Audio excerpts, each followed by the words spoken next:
Le boulot le plus étrange de ma vie, partie 2. Il y a 3 ans, j'ai accepté un job mystérieux payé 35 $ de l'heure, juste pour observer une caméra et signaler des événements. Ce que j'ai vu ensuite m'a profondément troublé. La pièce filmée montrait une femme. Elle paraissait un peu plus jeune que moi, très belle, et semblait dormir sur un canapé, à l'autre bout de la pièce. L'image était claire, très nette, tout paraissait normal. Peut-être qu'elle vivait là volontairement, peut-être que c'était une sorte d'expérience. Je me suis donc installé sur la chaise, prêt à travailler. Mais très vite, j'ai compris que Rachel, comme j'ai commencé à l'appeler, n'était pas là de son plein gré. Je l'ai vue blessée. Je me suis rendu compte qu'elle ne quittait jamais la pièce, sauf pour aller aux toilettes, un coin que la caméra ne montrait pas. Pendant mes gardes, 2 fois par semaine, des hommes et des femmes habillés étrangement entrèrent dans la pièce. Ils l'emmenaient. Parfois, elle résistait, parfois non. Elle gardait la tête baissée, et ils la ramenaient quelques heures plus tard. Elle n'était jamais blessée à son retour, ni particulièrement agitée, mais on voyait dans son regard que quelque chose n'allait pas. J'ai hésité à quitter le poste, ou à appuyer sur le bouton rouge pour alerter quelqu'un, même à appeler la police, leur montrer ce que la caméra diffusait. Mais j'avais peur de perdre ce travail, et surtout peur de ce que ces gens pourraient me faire.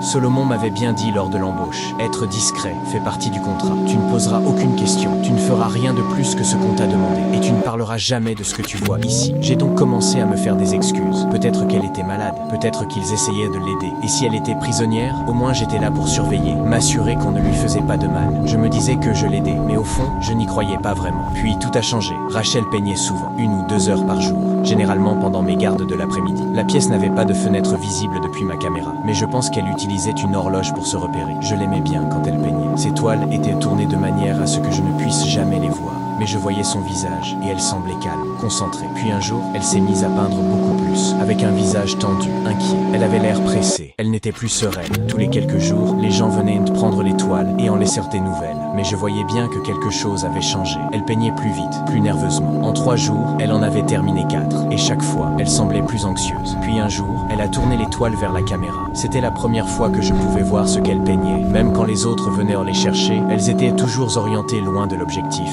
J'étais excité. Enfin, je pouvais comprendre ce que j'avais surveillé depuis des semaines, et c'était magnifique. Une forêt magique, une vieille cathédrale en pierre, une maison isolée sur une île, un ancien pont. Tout semblait sortir d'un rêve étrange, avec des couleurs tourbillonnant comme des feuilles dans le vent. Mais en regardant de plus près, j'ai compris que les couleurs formèrent des mots. On pouvait les rater si on ne faisait pas attention. Et seuls, ces mots ne voulaient en pas dire grand-chose. Mais moi, je les ai lus en silence. Je me suis penché vers l'écran, j'ai plissé les yeux, et mon cœur s'est mis à battre très fort. Je me suis figé, un frisson a glacé tout mon corps. Les mots, rangés de gauche à droite, disaient « S'il te plaît, aide-moi Thomas ». Je me suis éloigné de l'écran, la main sur la bouche. Je n'arrivais pas à y croire. Elle ne demandait pas juste de l'aide, elle connaissait mon prénom. Like et commente avec le drapeau de ton pays si tu veux la partie 3. Et toi, tu aurais fait quoi à ma place ?